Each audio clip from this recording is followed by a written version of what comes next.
Bom dia, deputado. Bom dia a todos. Obrigado pelo convite e parabéns pela iniciativa.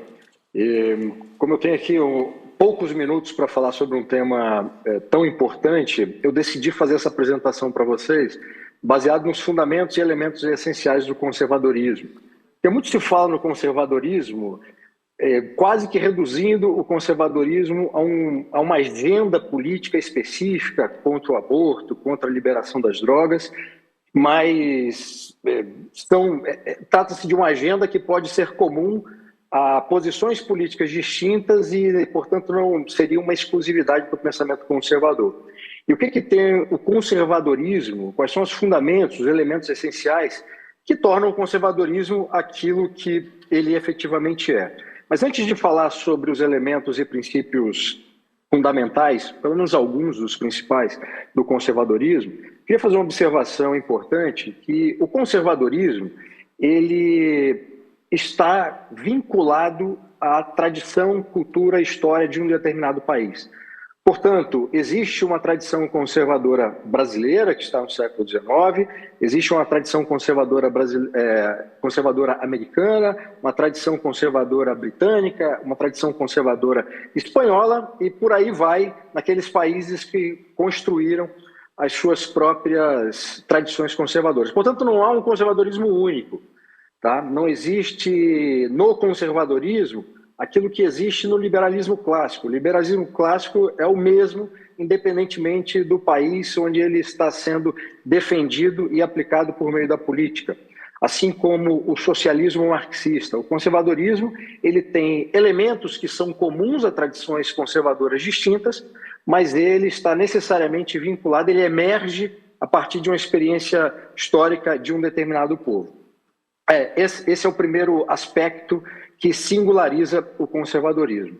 E já entrando nessa parte dos elementos e princípios, alguns dos principais elementos e princípios fundamentais do conservadorismo, a ideia de ordem, ou a concepção de ordem conservadora, que é diferente das demais posições políticas, a ordem conservadora não tem nada a ver com a ordem que está inscrita na bandeira do Brasil, por exemplo, que é uma ordem, a expressão ordem e progresso foi extraída do positivismo do Augusto Comte, que não tem nada a ver com conservadorismo, mas existe uma concepção de ordem conservadora que é muito singular, muito específica. A primeira dessa concepção de ordem é uma ordem transcendente, portanto está vinculada à fé em Deus e pode estar ligada a essa ou aquela religião, e vai depender, obviamente, da história do país, se o país tem uma matriz católica, se o país tem uma matriz protestante e por aí vai. Então, essa ordem transcendente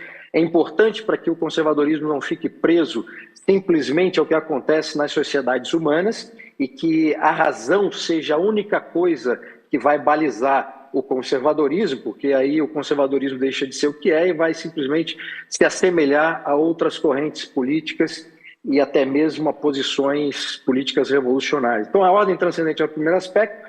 A ordem interior do indivíduo, que está ligada à ordem transcendente, é algo fundamental, porque não adianta, por exemplo, falar de liberdade externa, na exterior, liberdade política, se o indivíduo que vive numa determinada comunidade não tem essa liberdade interior cultivada. Porque se o indivíduo tem essa liberdade interior, ele pode até viver num regime político autoritário ou totalitário, que ele jamais perderá isso. Ele jamais se deixará levar pelo momento político daquela época específica e perder essa ideia de liberdade e se aliar a um projeto político autoritário, por exemplo. E a ordem exterior é a ordem que a gente vê, a ordem política, a ordem comunitária, tudo aquilo que nos afeta e não diz respeito diretamente ao nosso comportamento, aquilo que a gente pode fazer por nós mesmos, né? Portanto, a concepção de ordem é o primeiro elemento que eu queria trazer para vocês. Um segundo elemento fundamental, principal da concepção conservadora é a ideia de imperfeição humana, ou seja, o ser humano não é perfeito e a partir daí, né, o conservador vai se relacionar consigo próprio, vai ter um entendimento da sua própria existência e vai ter um entendimento de como funciona a dinâmica da vida em comunidade. E sabendo que o ser humano não é perfeito, ele não vai cair no equívoco de elaborar projeto político que se baseie numa ideia de perfeição humana. Então, nenhuma ideologia política, nenhuma posição política, muito menos o conservadorismo, poderá pretender criar, elaborar projetos que se baseiem nessa ideia de perfeição humana, projetos de perfeição política, um projeto de poder político que tenha tudo de forma minuciosamente estruturada, e aí você depois tentará enquadrar o ser humano a essa realidade perfeita que se criou de forma abstrata e teórica. Quer dizer, o conservadorismo rejeita esses projetos de poder político justamente porque a imperfeição humana é um dado da realidade e faz parte da perspectiva conservadora. Um terceiro ponto é o tradicionalismo, que é o respeito que o conservador tem pelo passado, o passado é entendido como um sábio conselheiro, e também um respeito pelas tradições virtuosas e positivas que sobreviveram aos testes do tempo, que nos foram legadas pelas gerações anteriores, e por esse aspecto o conservador vai tentar aprimorar aquilo que sobreviveu aos testes do tempo, mas que era positivo, porque tem tradições que também sobrevivem aos testes do tempo e não são tradições positivas. Então o conservador não tem um vínculo com a tradição só por ser tradição. É preciso ser tradicional, mas também preciso ser positivo, e o conservador tem que empreender um esforço para legar para as gerações sucessivas essa tradição que foi recebida de uma forma aprimorada, de uma forma melhorada, e eventualmente existem tradições positivas no passado que se perderam por razões distintas e que talvez no presente faça sentido restaurar algumas dessas tradições. Portanto, o conservador precisa conhecer quais são as tradições, precisa conhecer a história do próprio país para ter essa relação mais íntima e mais adequada com o próprio passado e entender a tradição de uma forma bastante singular por essa perspectiva conservadora. O quarto ponto fundamental para o conservadorismo é o organicismo, que é a visão que o conservador tem do indivíduo não como ser individualista, não como ser atomizado, descolado da sociedade, mas como um ser social que vive, que se identifica, que se relaciona socialmente com as outras pessoas, porque tem com essas outras pessoas um vínculo comum, seja histórias, tradições, o idioma, os costumes, os hábitos, as normas e as instituições. Então, tudo isso faz com que o conservador tenha uma perspectiva orgânica da sociedade e não uma perspectiva individualista que caracteriza outras posições políticas, como o liberalismo, por exemplo. O quinto ponto que fundamenta o conservadorismo é o ceticismo conservador. O ceticismo conservador não é exatamente, ou de forma restritiva e reduzida, uma desconfiança que o conservador tem em relação à política e aos políticos. Não é isso. Tá? O ceticismo conservador é baseado na ideia de que o conhecimento político que se pode adquirir é limitado. E esse conhecimento político que se pode adquirir é limitado, e ele deve ser necessariamente prático e não exclusivamente teórico. Há sempre um vínculo entre teoria e prática sob a perspectiva conservadora, portanto não há uma dissociação entre teoria e prática, mas tem essa perspectiva muito clara de que esse conhecimento político que se pode adquirir é limitado. E, portanto, por esse conhecimento político ser limitado, o conservador não pode formular nem tentar implantar projetos abstratos e desvinculados da experiência real das pessoas na vida em comunidade. E como o conservador tem essa perspectiva, ele também vai rejeitar qualquer projeto de poder que siga nesse sentido. E não só esse elemento, mas os outros estão vinculados de forma mais evidente ou de forma menos evidente com a própria ideia de imperfeição humana. O sexto ponto que eu queria trazer aqui para vocês é a prudência, que não é cautela. Na perspectiva conservadora, a prudência é a combinação da concepção de Aristóteles, grande filósofo grego, sobre a virtude intelectual e sobre a virtude moral, a combinação entre ambas. Ou seja, Na perspectiva conservadora, a prudência é entendida como a virtude da boa deliberação e da escolha dos instrumentos, dos meios adequados para garantir a retidão dos meios e dos fins pretendidos. Então, há por parte do conservadorismo, por parte do conservador, uma preocupação que os meios e os fins sejam retos.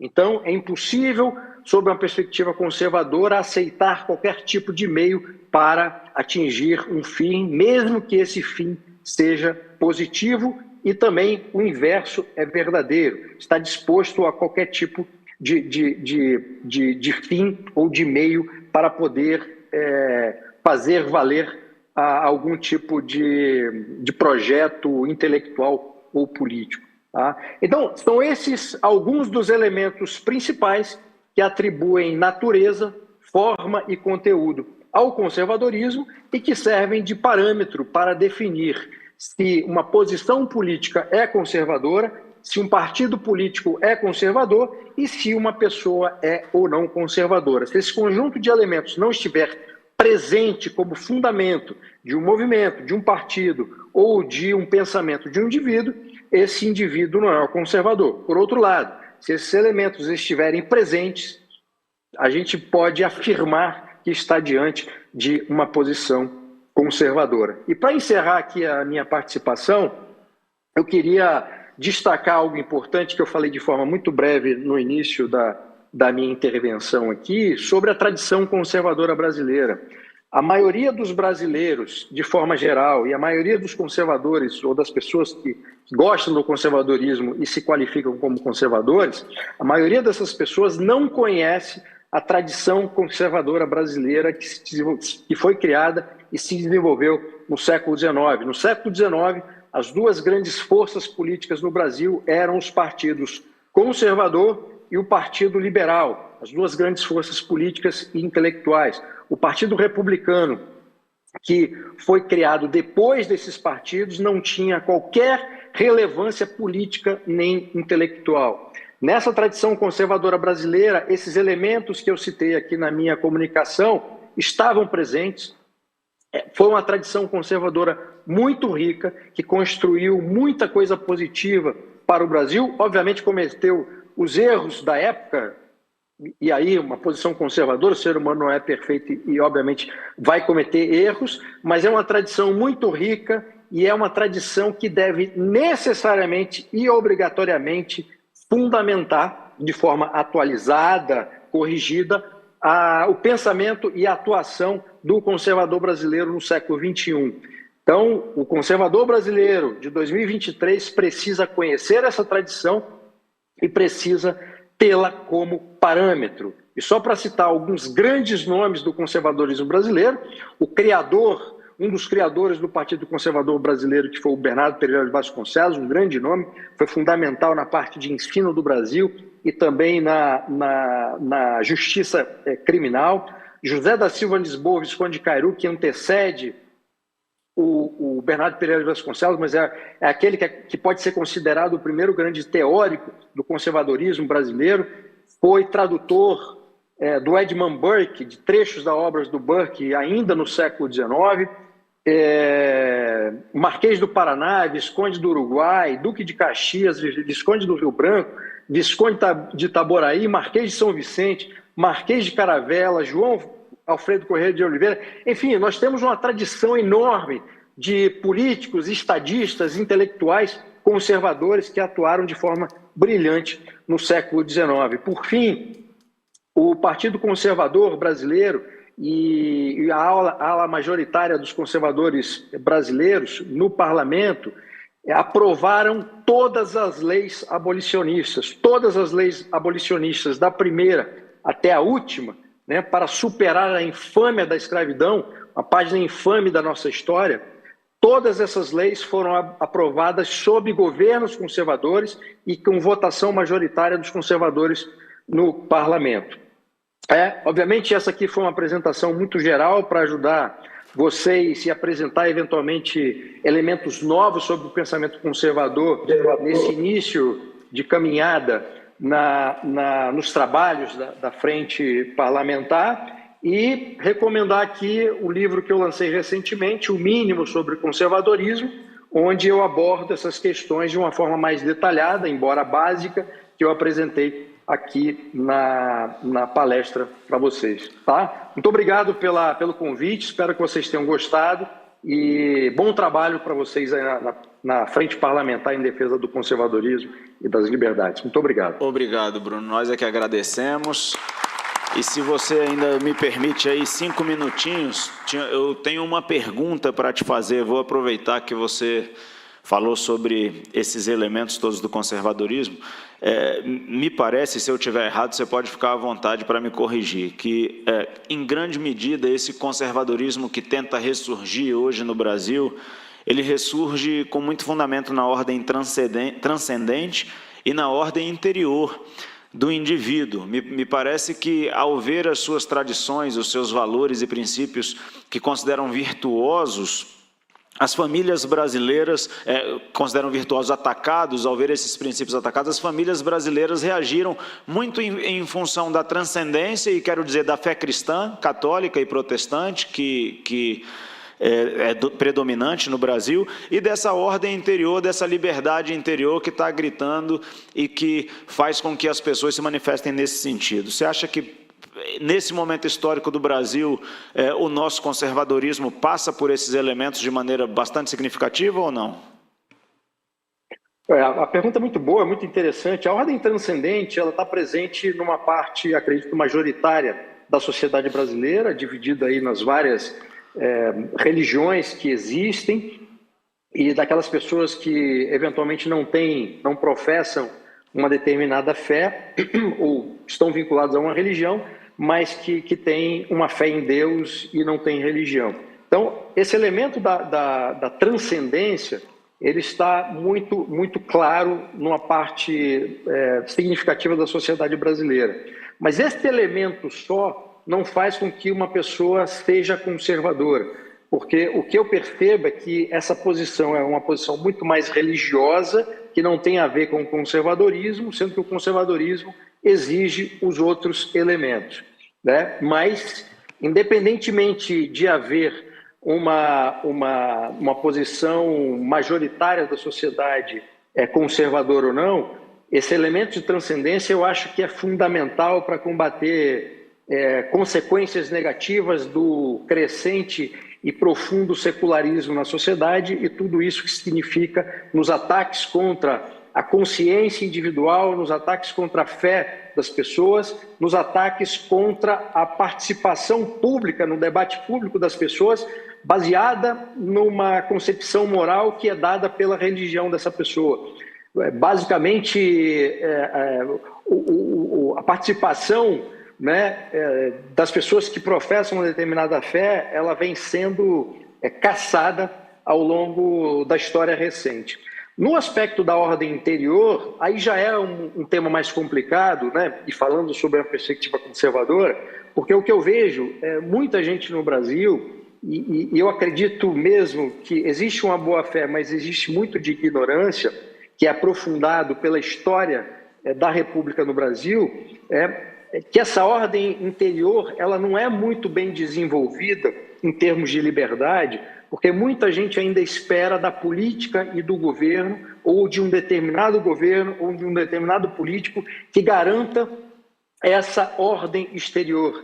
Então, essa ordem interior, na ideia de liberdade, que foi objeto da sua pergunta, ela está muito ainda, infelizmente, vinculada a uma expectativa de que alguém assuma o poder e garanta uma ordem exterior que vai, portanto, permitir que essa ordem interior seja cultivada e seja manifestada. E é o contrário disso. A gente tem que ter essa ordem interior fundamentada em várias virtudes, virtudes cardeais, virtudes teologais, e, a partir daí, criar uma liberdade interna que independa do momento político, independa de quem esteja no poder. E aí sim a gente tem uma sociedade forte para que nenhum político, nenhum projeto de poder consiga, inclusive, caçar as liberdades políticas. Bruno, obrigado. Obrigado. Pare de acreditar no governo, não é isso? Pare de acreditar no governo, meu primeiro livro, Direitos Máximos e Deveres Mínimos, no segundo, e o terceiro e último livro, lançado recentemente, O Mínimo sobre o Conservadorismo.